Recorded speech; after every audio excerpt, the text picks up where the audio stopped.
Is everyone warm enough? I've got the heater on.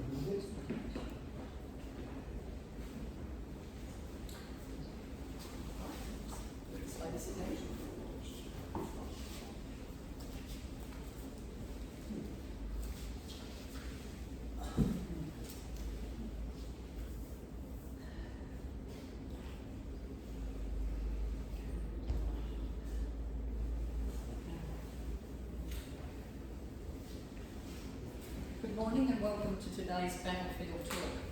My name is Jennifer and I'm one of the guides here at the track. I'd like to begin by acknowledging the Wongal peoples of the Eora Nation, the traditional owners of the land on which we stand, and pay my respects to those elders past, present and emerging. Our battlefield presenter today is John Hall, known to many of you. John is a Walkway's project officer and coordinator of our Beyond the Battlefield talks. John was a senior manager with the Department of Veterans Affairs for over 21 years and represented DVA on numerous occasions at commemorative events across New South Wales. John has a keen interest in military history. Please welcome John as he tells us about forgotten facts, obscure wartime and anecdotes. Thanks, Jennifer. Thanks everyone. It's like old school week coming here. This is great. Many thanks for coming out today. As I said, I've got 5 different topics, all which piqued my interest at various times, and we might get stuck into it. So we're going to talk about a desperate move in the closing months of the US Civil War, our forgotten ally in the First World War, Japan, what was special about the Reba Witten in the Second World War, the Japanese FoK firebomb campaign, and some child soldiers on the track, talking about Joe Walken and some others who fought in the Kokoda campaign, not the general New Guinea campaign. So, first of all, the US Civil War, 1861 to 1865. We were talking about the flags earlier, and it's interesting. And I did my honours thesis in the American Civil War a few years ago about the common soldiers and their commonalities and differences. I know about the US flag. It changed 3 times during the war as states were added. That one has 34 stars, so that was in the middle of the war. I don't know about the stars in the Confederacy. It only had 11 states. But anyway, fascinating thing about flags. So that's basically the state of affairs with the start of the Civil War in 1861. You had the North, the Union states, the Confederate states in red. A lot of the US territory was still Indian territory, as they called it, or wasn't incorporated as a state. And then you had some border states. And the border states actually were part of the Union, but through various, and as I said, I'm not a great US Civil War historian, but a lot of those had various mechanisms going on, political mechanisms, that they were Southern sympathisers, but they eventually joined the Union.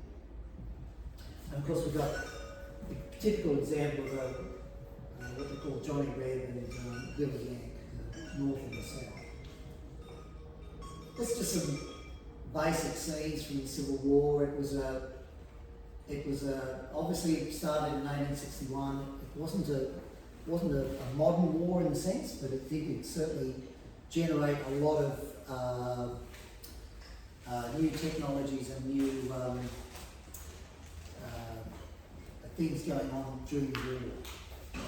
So, it was very much still soldiers out the front, great sways of them coming towards the guns and the cannons, things like that.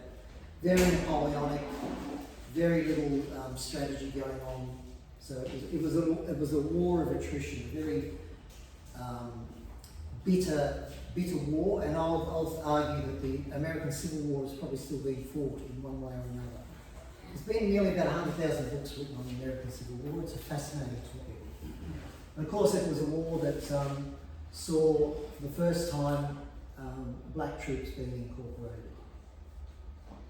One of immense destruction towards the end of the war as the Union troops marched through the south and destroyed great swathes of the Confederacy, which of course rankled the Southerners and still rankles the Southerners. So an overview went from April 61 to May 65, nearly 4 continuous years. The North had far better, the bigger population was industrialised, it was more urban. The South was very agrarian and rural, and only had 9 women, and that included 4 million slaves. 3.2 million soldiers fought, which was 1% were regular army, 9% were draftees, the rest were volunteers. Estimated 250 to 400 women fought for various reasons, often to follow their husbands or in their husbands' footsteps. Some were discovered and others weren't. About 620 to 850,000 killed, which was about 2% of the population, so we're not talking small numbers. And 60% of those were from disease. It's still called probably the last of the medical Middle Ages war, where amputations was just the common form of treatment, and some other very rough treatments, including one had mercury in it, which, as we all know now, is a deadly thing, but they treated it for wounds and sores and things like that. Might have helped in the short term, but long term it didn't do any good. 180,000 African Americans served from 1863 after the Emancipation Proclamation, and they were about 10% of the Union Army by about the end of the war, but they only comprised about 1% of the population, and 40,000 of those died in service. They had lower pay until about 1864. Many of them refused their wages until they got equal pay with the rest of the Union troops. They were treated quite, as we know, from there on up until even the Second World War and beyond, they were treated as inferiors, etc. Quite often put in labour battalions and things like that, although many of them did serve in the fighting battalions. If you ever see the movie Glory, it's an excellent example. There was a deadly war. The bloodiest battle was opposite Gettysburg. 51,000 casualties in 3 days in 1863. The bloodiest day was at Antietam in 1862. 23 casualties just in one day. Casualties is deaths, wounded or captured. As I said, wars are a great innovator in many ways, technical innovator. Especially for the war, especially for the North, it was a total war. Industries, populations got behind it. It was reported immediately in the press. It was widely documented with photography, the newly developed photography. It wasn't the first war to be photographed, it was the first war to be photographed in some detail. New machineries and weaponry, the Gatling gun, the ironclads and the submarines. Railroads and telegraphs allowed centralised planning of especially for the North. The North had far more railroads, which helped in its favour as well. Income tax and the national draft for both North and South started during the American Civil War and continued on after that. The North emerged, not surprisingly, at the end of it as an industrial powerhouse. The South lost half of its wealth, a lot of its military age men and its political power. So you had this great divide at the end of the war, which I said is still evident in many aspects. The youngest soldier was 9 years old from Mississippi, and the oldest was 80. 10,000 in the Union Army were under 18s. And probably the same type of percentage in the Confederacy, and the average age of a Civil War soldier was 22, 23, 24. And as I said, quite a number of books have been written about the war and continue to be written. So kind of 1865, the Confederacy toyed with the idea, or thoughts came up about they were numerically superior. In the early start part of the war, some did form, but the Confederacy disbanded. Jefferson Davis, the president of the Confederacy, consistently suppressed consideration of using black troops. The treatment of the black troops in battle and general attitudes, as I said, reflected a certain attitude in the South, as well as parts of the North, I should say, of loathing, fear and contempt. They were seen as less than not citizens and less than human in some aspects. But there was a creeping sentiment come in. Was it better to maintain their independence and their way of life with the help of black troops rather than lose the war itself? But as I said, in the Confederate Congress, because remember you had the Union, Lincoln's government in the North, the Confederacy Congress in the South, and virtually, as I said, it was a civil war, you had two countries. They debated the idea again and again, but it was always rejected. However, 13th of March 1865, the Confederate Congress finally passed a law allowing black soldiers to serve in the combat zones. But nothing in this act shall be construed to authorise a change in the relation which the said slaves shall bear towards their owners. In other words, the black soldiers would still be slaves. The next day, general orders were issued to the raising of black combat troops. Look at the date though, March 1865, the war ended a couple of months later. So, but while the orders were raised, there's never been any official documentation of black troops actually fighting for the Confederacy. So when I did my thesis, I came across a line that said black troops had been raised in one town, and they paraded and they were pelted with mud. However, I couldn't find any, the book I used for that, I couldn't get hold of it to verify. So while there might have been people, camp followers, and others were forced to go with their masters into the battle areas, there were very few eyewitness accounts of Union troops seeing black soldiers, or black Americans shooting at them, rather than soldiers. And there were no wholesale encounters between black Confederate troops and Union troops. And would it have been effective anyway, had it come in, if the war had not have ended? So we have there are conspiracies, there are fallacies going around that the black troops actually did fight. And there's often evidence provided. I mean, photos like this show a Confederate soldier and probably one of his servants dressed up. That's often given as an example of black troops in the Confederacy. But lo and behold, even then there was fake news because they've cut out their Union command, their Union troops. So the whole thing of the Confederacy fighting a long and protracted war, you would think that the last thing that they wanted were black troops, but lo and behold, they did finally pass the law. It was never enacted. It was far too late. And would it have made any difference? Probably not. And what was the attitude of the slaves/soldiers? That's another pointed question. So a very desperate measure, one that was never enacted.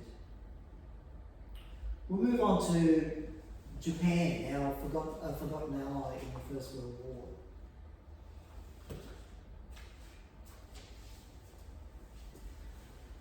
So at the beginning of the war, Japan had a population of 52 million, nothing to be sneezed at. The head of state was the Emperor Hirohito. He reigned from 1912 to 1926. He was the father of Hirohito.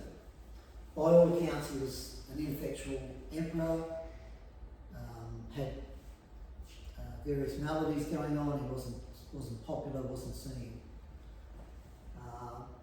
Population was Tokyo. It was constitutional monarchy, but in effect it was probably an aristocratic oligarchy, where you had, the power base was concentrated on a certain class of people. They had quite a number of forces. The army was quite large. They mobilised 800,000 in the First World War. You can see there by the Navy, and obviously we'll get on to they didn't have an air force, but they had airplanes. So they had quite a number of, quite a large army, including some dreadnoughts, as well as quite a lot of battleships. And 18 submarines, huge number of destroyers.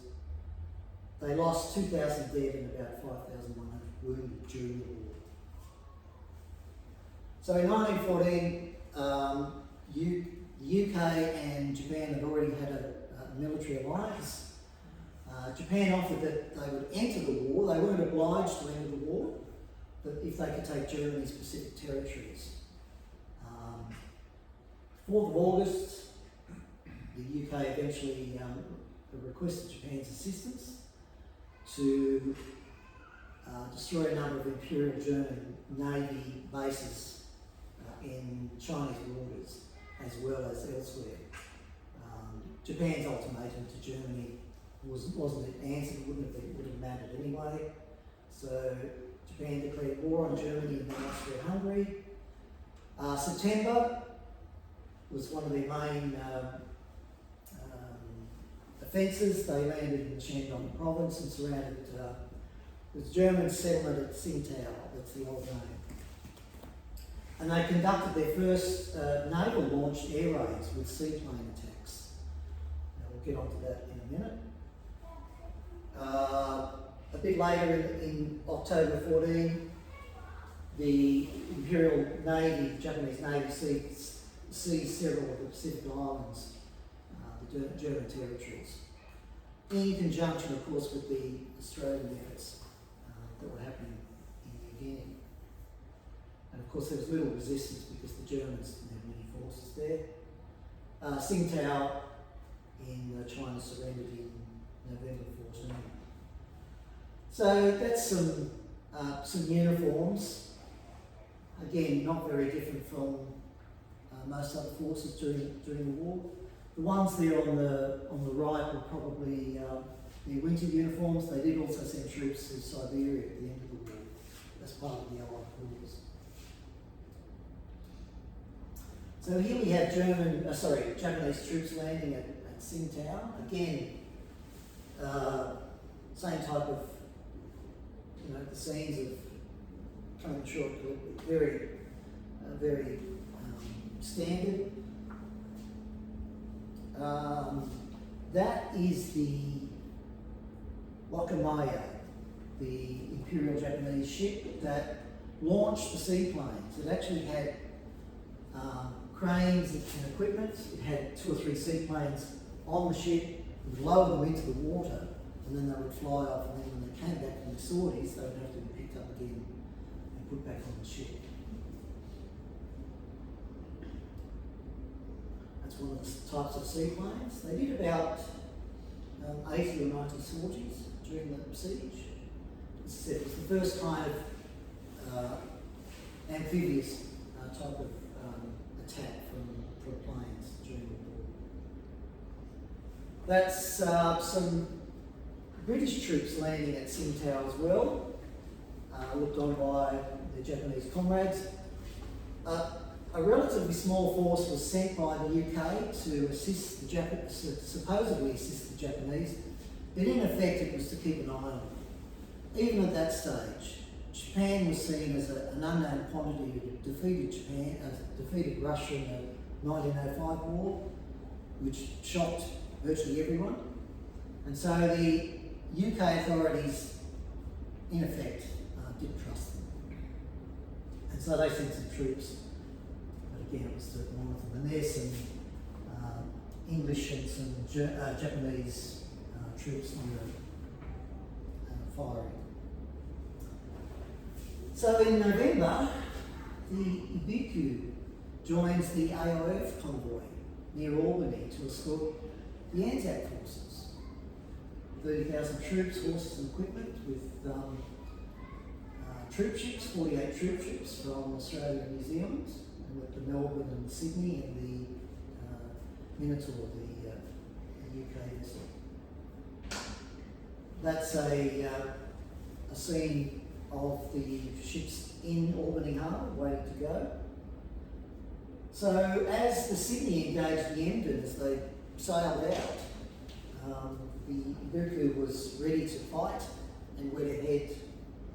Was ready to fight and go ahead, but was told to sit back and wait. And it guarded the rest of the convoy while the Sydney engaged with the Emden. That's the Ibiku. That's the Ibiku seen from the convoy. That was a photo taken by Charles B, who was also on the convoy. That's a magnificent painting of the Ibiku and one of the Allied ships. It was done by a Japanese company in 1939, presented to the Australian people in 1939 as a sign of peace and ongoing friendship and cooperation between the two countries. September 1939. So again, it was one of those things that what strikes me is the irony of Japanese troops protecting Australian troops in a convoy. And 20 odd years later, very different. During the war, Japan put pressure on China. If it had come about, China would have become almost a Japanese protectorate, but that didn't go ahead. Germany wanted to separate peace with Japan, but that didn't go ahead. Japanese Marines also helped, who were based in Singapore for the war's duration. They helped in suppressing a mutiny by Indian troops there in 1915-16. Later in the war, British requested Japanese vessels that went to South Africa and the Mediterranean and did escort duties. They exported vessels to France. They learned anti-submarine techniques and they gained some valuable operational experience. And they, at the end of the war, they also brought back 7 German submarines, which helped with their future development of their submarine campaign. And the Japanese returned to Australian and New Zealand waters in March 1917, where they patrolled the waters against German raiders that they thought were operating. So again, it wasn't just escorting the vessels over to the European theatre. The Japanese vessels were around Australian waters later. They sent forces as part of the Allied forces against the Bolsheviks in 1918. They wanted to send 70,000 troops. The US put a stop to that. Again, there was this growing mistrust. They could see Japan was a forward-looking country, one with a big population, not obviously with resources, but one with a large military experience. So Japan filled orders for war material for the Allies. Their exports increased. They went from a debtor to a creditor nation. At the end of the war, they were there at the Paris Peace Conference. They'd earned a seat at the table, and their territorial gains in the Pacific and the mandates were confirmed. They got a permanent seat on the League of Nations. They proposed this very radical racial equality clause in the confident of the League of Nations. While it was while the majority of nations there at the League of Nations agreed to it, it wasn't passed. And that was seen as a slight to the Japanese, and it suggested that was part of the Japanese turning away from Western influences in the post-war era. Their prosperity during the war didn't last very long. They went back to a debtor nation, but the ease of victory, the negative effects of the recession in 1926, and they had a lot of internal political instabilities, eventually helped the rise of Japanese militarism in the 20s and 30s. And we all know where that led to. So I find that Japan being a forgotten ally in the First World War, a lot of ironies there, and one that very few people know about. They might know about the helping the convoys, but the fact that they also supplied troops and they did other sorties. So we move on to the Second World War and Reba Whittle, the forgotten prisoner of war. And that's a wartime picture of Reba. So she was born in Texas, 1919, Reba Zetella Whittle. She enlisted in the Army Medical Corps in June 1941, graduated as a second lieutenant. In the American forces, all females with the nurses were graduated as officers in case they were captured, so that they would be afforded better treatment under the Geneva Convention. What did happen was mostly American nurses captured by the Japanese. August 1943, she was accepted as a flight nurse with the Army Air Force's School of Air Evacuation. So you had to apply for it. You had to be successful. They were self-sufficient during flights as Army air nurses. They supervised a male medical technician, and in the absence of a doctor. So there, they would take troops back from front lines, but they were the person in charge in the flight. So in January 1944, she heads off to England, and from January to September 1944, she flew on 40 missions, logging over 500 hours of flight time. I love it. There's her in training school.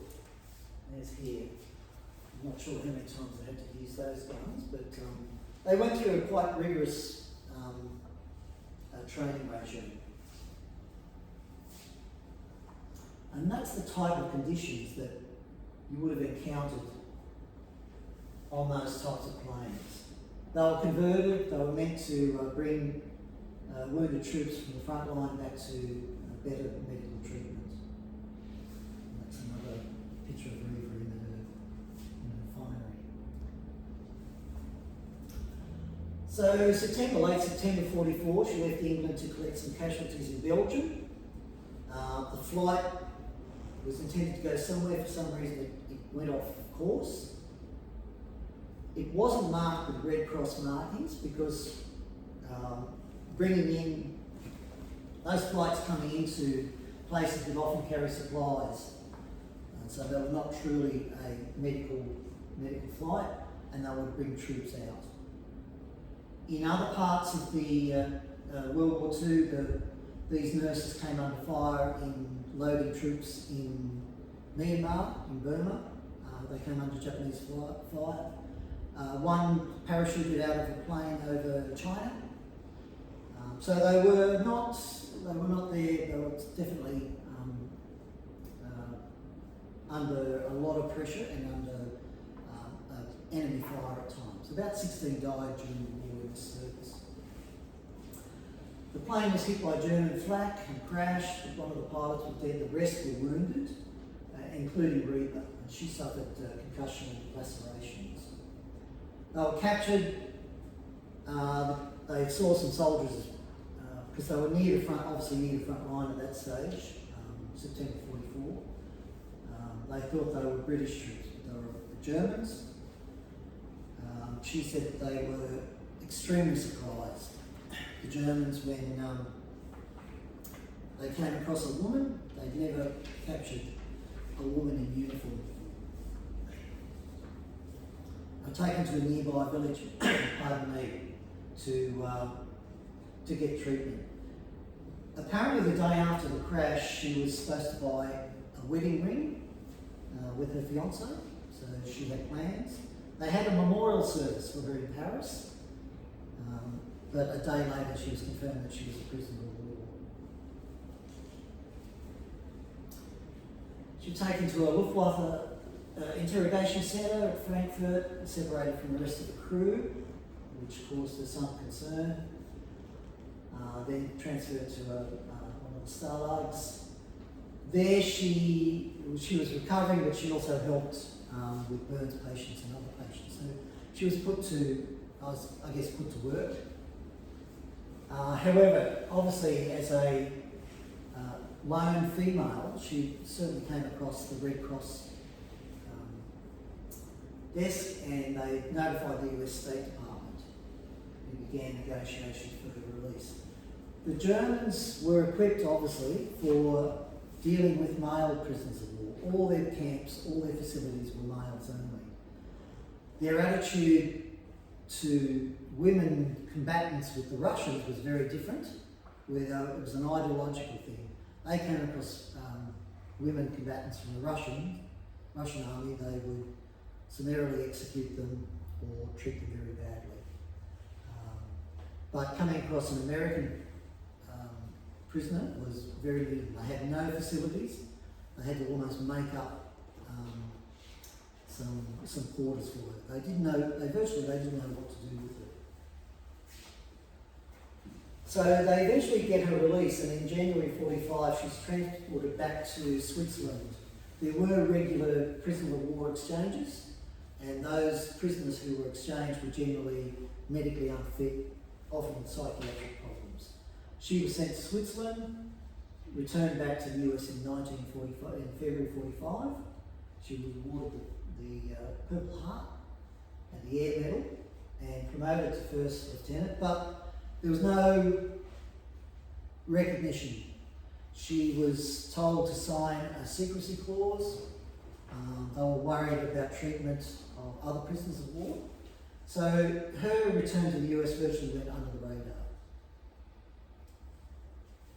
She did receive a telegram from Roosevelt, the president, stating that she was a prisoner of war, which we'll get onto a bit later. June 45, returned to duties. She married her fiance, but because of headaches, etc., she couldn't continue on with her usual role, and in January 46, she was discharged. But after the war, she suffered from various physical and psychiatric issues. She made a lot of compensation claims and medical retirement from the American Veterans Affairs, the VA department. But the appeals were denied, mostly, until 1954. They said that she had physical disability, but it was not combat related. The fact that the plane that she was on came under flak and crashed in combat didn't seem to come across the VA staff members' capabilities. She got some compensation that was backdated to her claim date, not to the war years. From 1960, she stopped all attempts, and she died in 1981 of cancer. Her husband continued on with her cause, and in 1983 there was a recognition of female POWs, the female nurses under Japan, and she was recognised as the only US female captured by the Germans. So she did fly under the radar because most of the recognition went to those who were captured by the Japanese. 1997 she was finally awarded the Prisoner of War Medal. There she is shortly after her release, so you can tell that it was quite draining on her. That's the Prisoner of War Medal. And that's her granddaughter accepting the award in 1997. So there was some final recognition. She's now fated as a genuine prisoner of war, but one of a kind, the only female captured with the Germans. The FoK balloon bombs.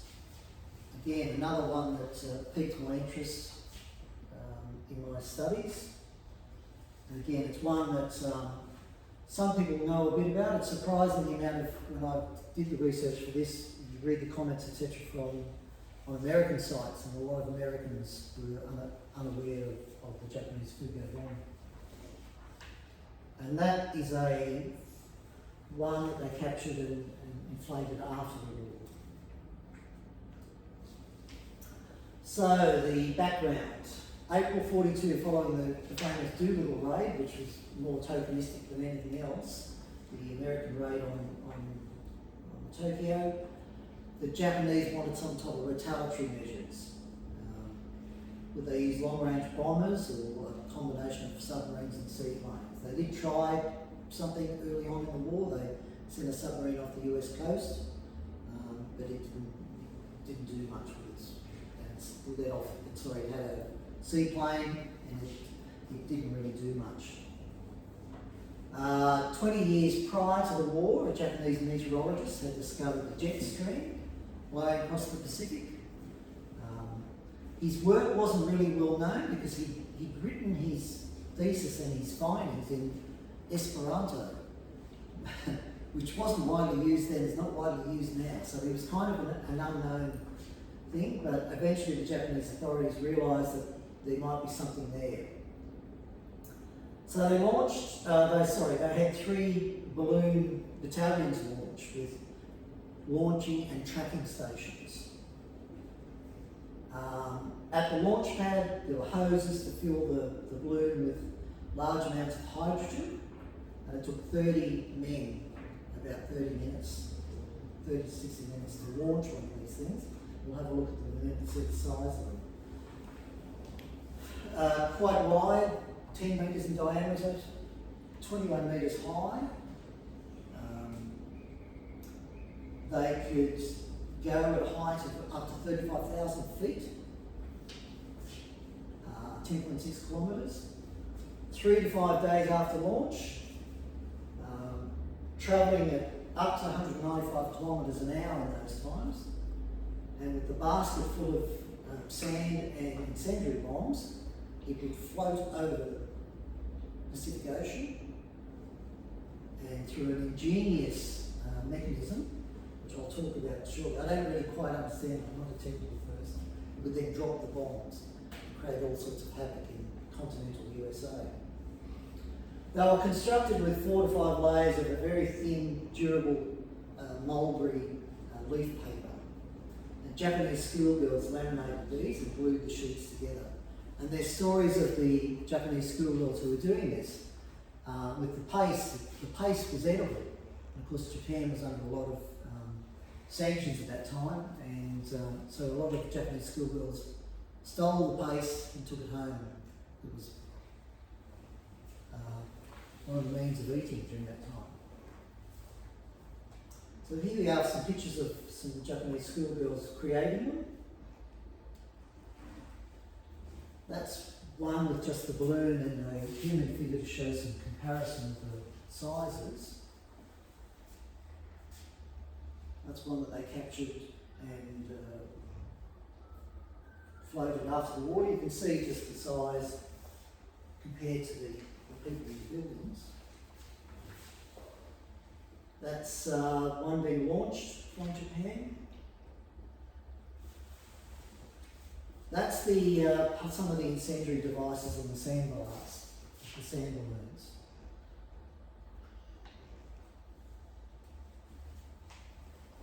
That's being constructed or in Japan. You can see here at the bottom being photographed, filmed for propaganda purposes. And again, that's another one that's fully inflated. So they were, when we talk about balloons, we're not talking party balloons, we're not talking anything like that. These were quite considerable sizes. So it had to be at the right altitude. If it was too low, there was a mechanism that detected it. Sandbags were released so it could rise. And if it got too high, there was an altimeter device that released hydrogen to lower the light. A lot of time and effort went into this. And after 72 hours, there was a mechanism again where there was a long fuse that was lit and attached to a small flash bulb. And it would release, destroy the balloon and release the incendiary devices. And it was, as I said, supposed to destroy the balloon and send the heavier balloons to the ground. So they launched their first balloons in November 44. And probably no surprises, this was at the time of the increase of the Allied bombing campaign against Japan. They were discovered, the first balloons were discovered in the US in December. And in the time, from November 44 up until April 45, over 9,300 were launched, but only about 300 landed. And all over the place, Alaska, Hawaii, Canada, the US and Mexico.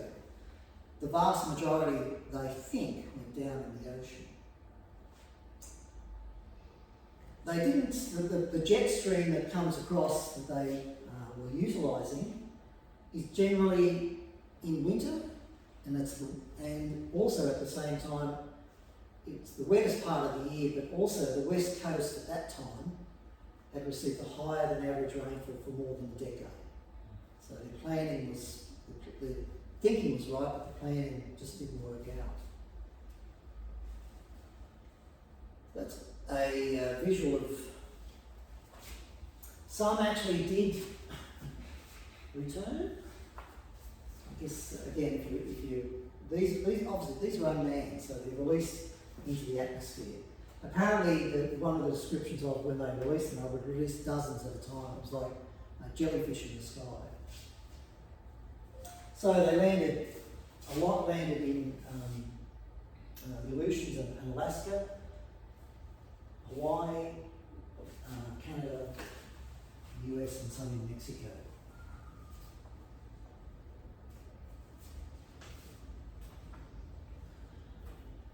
So the Japanese propaganda had them, gave depictions in Japan, Japanese newspapers and elsewhere that the Americans were being bombarded with these, they were panicking, it was causing distrust and helping the war effort. Probably the most damage they did was one that tripped power to one of the Manhattan Project facilities in Washington State that was producing plutonium for the Nagasaki bomb. But it was very short-lived. There was a few small fires and other minor damage. The big point about the FoK bombs is that the only deaths in the US continental area that were killed by enemy action happened because of the FoK bombs in May 1945. So it was a Reverend Archie Mitchell and his wife, pregnant wife Elsie, she was about 5 months pregnant, took 5 Sunday school students with them, and this was in Oregon. While he was parking the car, the group got out and found one of the devices close by. He had vaguely heard of the balloons. Up until this time, there was pretty much a press blackout. There were so many sightings, word had leaked out. He realised it might have been a balloon bomb. He shouted out a warning that one of the kids probably might have touched or kicked it, and it blew up and killed the 6, and apparently it had been there for about a month or so. As I said, previously the press censorship had blocked all mention of these across the US for fear of panic. There'd even been some special firefighting units created in response, as well as they were worried about biological weapons being attached to them. But Hirohito had put the Emperor Hirohito had said there was going to be no biological weapons on these. There were also, the US authorities were thinking that there was going to be some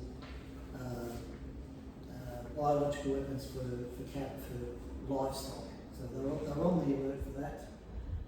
20 were about shot down by both US and Canadian pilots. I apologise to the Canadians, but I've spelled Canadian wrong. But generally they were too fast in the jet stream, and their reports were a bit inaccurate of where they were. 1950, they created a memorial that was dedicated on the site of the Oregon event. 1987, some of the former Japanese women who had been schoolgirls and helped create sent 1,000 paper cranes to the victim's family. They sincerely apologised, saying that their actions had caused people out on a picnic to be killed, as well as some cherry trees were planted in 1995, and as recently as a few years ago, they're still being found. This one was in British Columbia, Canada. I think that there are some still out in the wilds of the west coast, and obviously very volatile. That's being shot down over the Aleutian Islands by an American plane. That's the Reverend and his good wife. That's her parents at the 1950 dedication. And that's the site today. So the press censorship, how effective was it? The press censorship actually didn't even allow the Japanese to know how effective. The Japanese were monitoring papers, news lines, things like that. They didn't even know how many, if they were successful, if they'd even reached their targets. The Japanese, by their own calculations, thought that only about 10% would be effective. The US authorities, after the deaths, thought it was better to publicise and promote awareness of this, and they actually made statements and released and say, if you come across something like this, do not touch it, talk to the authorities. And anyway, by mid-April 1945, the Japanese lacked resources to make any more balloons. The Americans had realised where they were coming from. First of all, they thought they were coming from a couple of other places. They thought they were coming from Japanese internment camps within America, as if the Japanese there had the capability of creating these. But when they actually got some sand from one of the balloons and showed it came from Honshu, where they were being launched. So they knew where they were coming from, and there were air raids which destroyed most of the hydrogen plants anyway. So by April 45, the Japanese knew that it was ineffective, but it was the first example of a nation using a bomb using intercontinental at an intercontinental level to attack another country. After the war, the Japanese said it was almost exclusively for propaganda purposes, and they had little expectation of its effectiveness.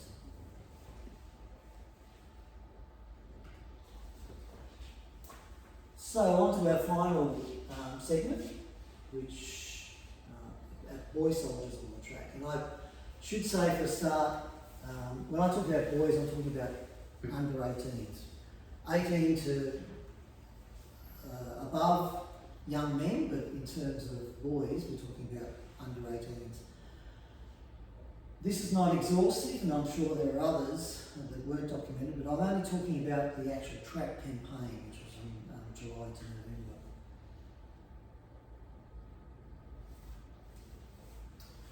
So there's a bit of a misconception that the boy soldiers under 18 were fairly common for those units fighting in the Kokoda campaign. There was a good article in the Wartime magazine, which we did have a copy of, but I can't find now, which goes into a lot about the actual medium ages, etc. The War Memorial lists about 70 under 18s total that they know of, but some of their names are not in the ones that I've come across, who lost their lives in the Second World War. But that was all services, including the Merchant Marine. That, I would say that they did that a few years ago. I'm sure that number should have changed. That's those who were killed, not who served. And of course, we know that many more served that did survive, and that others, they were discharged when they were discovered or at their parents' request when they found out. So the ages for Australian forces in 1939, for recruits in the AIF, it was 20 to 35. It was a bit old for NCOs and officers. Then in 1940, the age went up to 40, and in 1941, the age went down to 19, and went down to 18 in 1943. But apparently 18-year-olds were still apparently not supposed to be allowed to serve in New Guinea, but we know that was false. And those under 21 were supposedly employed at parents' permission to enlist, but we don't know how they got around that. The first one is Joe Rovkin from New South Wales. But he was the subject of the first article I did on our stories from the Larks. And when you did some research, and he's a fascinating person. He was Joseph Rovkin, born in 1925. The Rovkins were Russian refugees from Poland. They moved to Australia, to Melbourne, and then later on they moved to Sydney, and they were in Sydney when the war broke out. He enlisted in September 1941, but he, obviously like many others, he used his sister's birth date. On his enlistment papers, he anglicised his name to Rawkin. Said he was Greek Orthodox, that he was Jewish, and that he was born in Shepparton. Probably the only thing that he wrote that was true on his enlistment papers that he was a factory hand. Everything else on his enlistment papers was pure fallacy.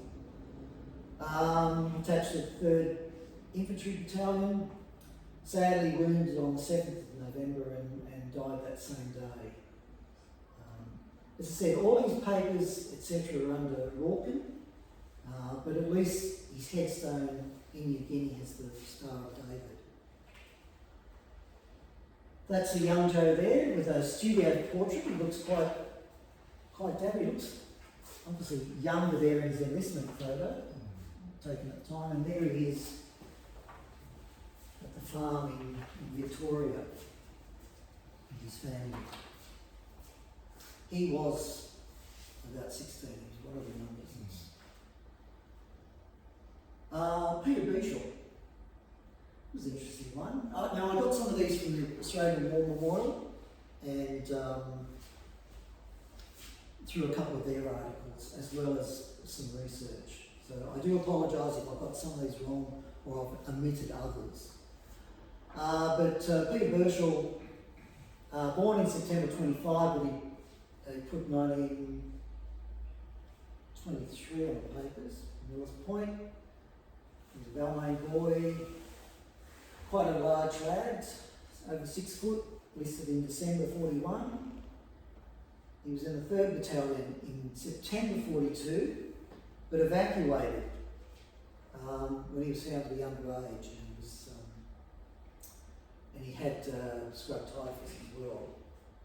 He served just over 12 months, but was discharged in December 42. And one of the quotes I got that he had a tough life in Sydney, and that's why he enlisted and lied about his age to get away from his family. Lo and behold, September 43, joins the RAAF with his correct date of birth. Put his occupation down as a naval clerk at Garden Island. He wasn't in the Navy, probably civilian. Served in various locations, including in Canada with the RCAF, and discharged in 1946.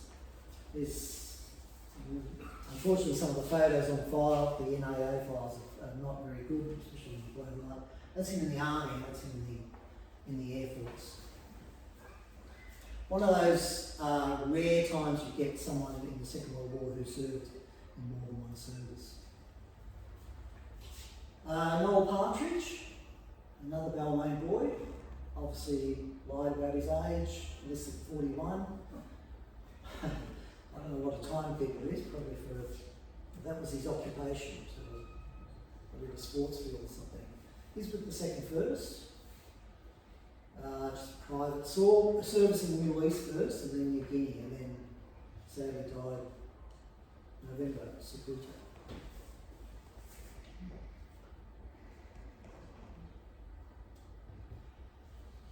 Arthur Brasby, a Victorian, born in 1925, enlisted July 41, again a labourer. He was acting sergeant in the 39th Battalion in March 1942, so he must have had some quite ability to become an acting sergeant in such a short time. But discovered as underage in November 42 and discharged. And that's the picture on the left is taken, sorry, the picture on the right is from the War Memorial series when they, a few years back, when they tried to get as many portraits of really World War II veterans. That's an informal portrait, and that's one of his taken on enlistment. Lee Somerville, born in Taree, enlisted in 1942, was the 2nd and 6th Independent as a trooper. Died in December 42. The War Memorial says he was 17 years old, but when they had notices in his local newspaper, they state that he was 18. But in either case, when he was enlisted and serving, he was certainly underage, but just looks a very typical lad at the time. Don Howlett, another Victorian, at age 16, in December 1940 he enlisted. He was with the 39th again as a Lance Corporal. And sadly he was reported missing and presumed killed in August 1942 at the tender age of 17. I couldn't come across any file photos of Don. Ronald or Ron or Paddy Woodward, depending on which area you're talking about. Born 23, but put 1920 down on his enlistment. He'd enlisted in the militia before, but under his brother's name, so he knew that he obviously didn't have his parents' permission. Was in the 2nd 14th and wounded in August 42.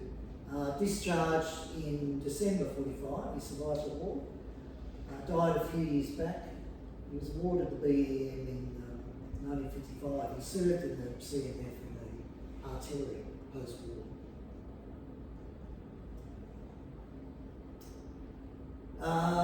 Reg Hunter, who also went under some other names. Born August 21, but that wouldn't have been his date. His real date of birth, I couldn't find that. I might have had it in the book. Not sure. He was one of the ones listed in Sons of War, the new book out by Paul Burns, which talks about child soldiers in the Second World War. But he served in Middle East and then New Guinea, and then died in, he was in the 2nd 14th, died on the 4th of October. The 2nd 14th Battalion website said the party murdered at Sinai Hill. This is mentioned in Paul Burns' book. So another young enlisted. Len Leggett. Second last in the family of 14, born in 1926. I'll put 23 down as his son. He was an ICE assistant, one of those long lost professions. And he joined in 1941. Sailed for Port Moresby on his 16th birthday. He was with the 36th Battalion from May 42 to 43 on the track and elsewhere, including the Beachheads campaign. He was back in New Guinea and New Britain in August, from August 43 to the end of the war, or June 45. Discharged 46. Died early this year, tender age of 97. And was also in Paul Burns' book.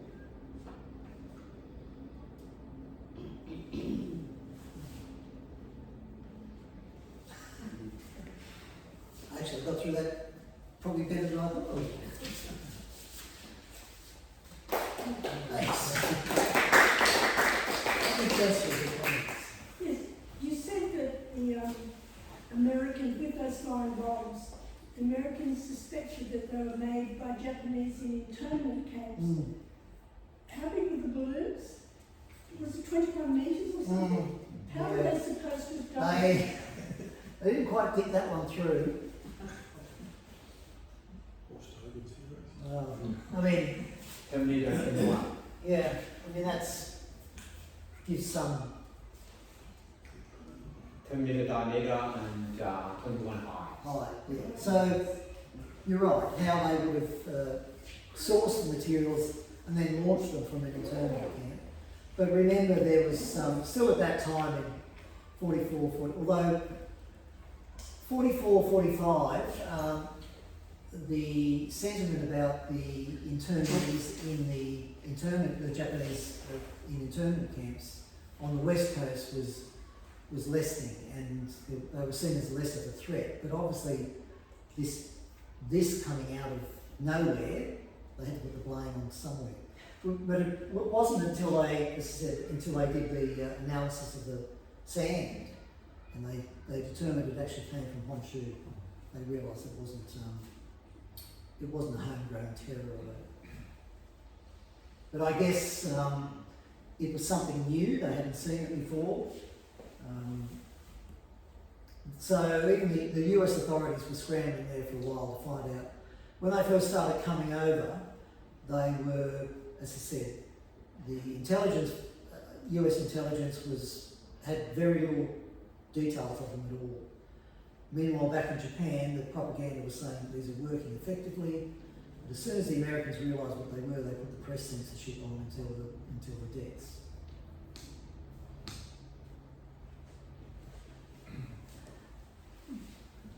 Question of that.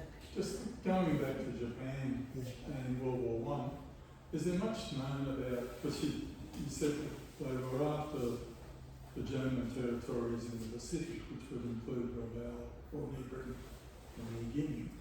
Was there much known about, were they actually trying to get into there then? Not that I know of. I think they realised, obviously, with the expeditionary force at the start of the war from Australia, that Australia had got there first, beat them to Rabaul and other places. There were no, as far as I know, there were no Japanese claims on those. So I guess it was simply because, firstly, best dressed in Tsingtao and at the Marianas and everywhere else, the Japanese had got there. There were no other Allied forces involved in those operations. It was pure Japanese. So I guess they probably claimed as this was rightly ours. Makes you wonder.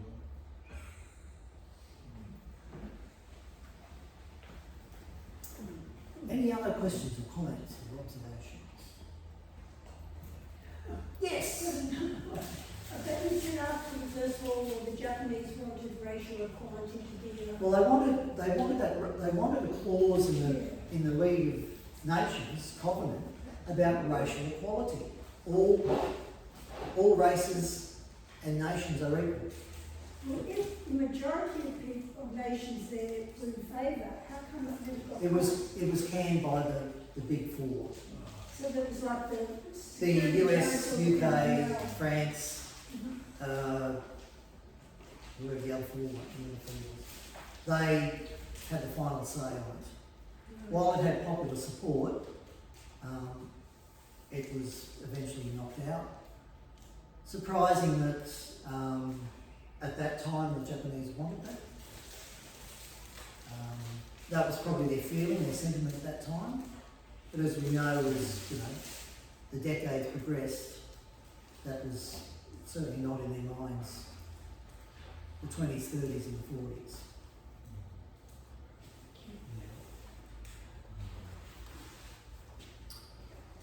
Right, then we've got one last little here. Everyone should receive a ticket.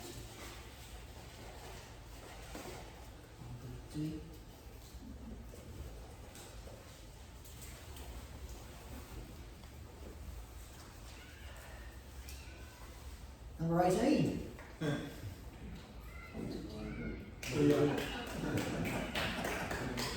Right. Steve is one of our, he's a friend from David, one of our erstwhile, obviously, volunteers as well. Look, thanks very much. We've got, coming up this Thursday, we've got the Victory in the Pacific commemoration, starting at 2 o'clock. Everyone is welcome, as long as you bring the nice warm weather. We're happy with that. There'll be a light luncheon served, a light afternoon tea served afterwards. We've got 2 more talks coming up in our series, one in October and one at the end of November. And I would hope that we get some crowds, some good people for that. The 2 topics, the U-boat campaign in Australia in the late Second World War, and the Second World War seen from the Papuan and New Guinean perspective, which is Sean Sparks' talk in late November. So I thoroughly recommend those, and I've already started looking at the talks for next year to try to get some interesting speakers and topics. If anyone's got suggestions about talks, military type thing talks, certainly let us know. It's just a question of trying to source the speakers for. But again, thanks everyone for coming out today. I hope it was informative. We've got there in the end. I thought 5 topics might have been too much, but as I said, I guess it was a bit of a vanity project for me. I liked all of those topics. They just sparked my imagination. What I like about the research in military history is the human. I was talking to, it was you, Jennifer, was the human aspect of military history. I'm not so one for the battles and strategies and generals and whatever. It's more the individuals and how people react to those. I should mention that one of the awful things about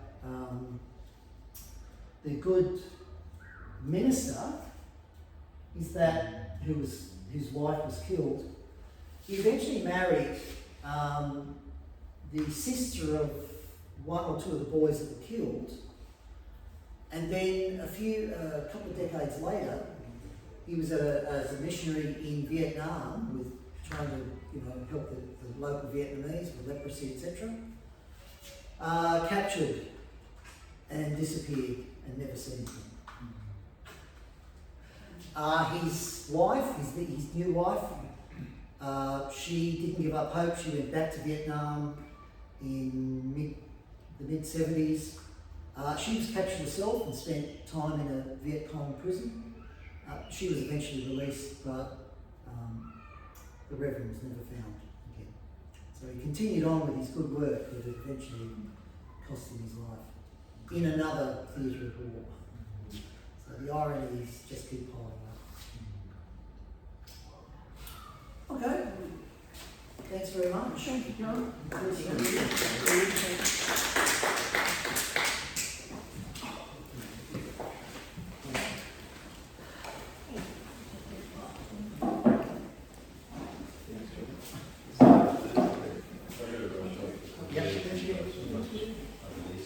Oh, yeah. All right. No worries. No. We won't get anyone to All right, thanks, Mike. This week's always got the weekly transfers from Oh, that's really good. yeah, but I think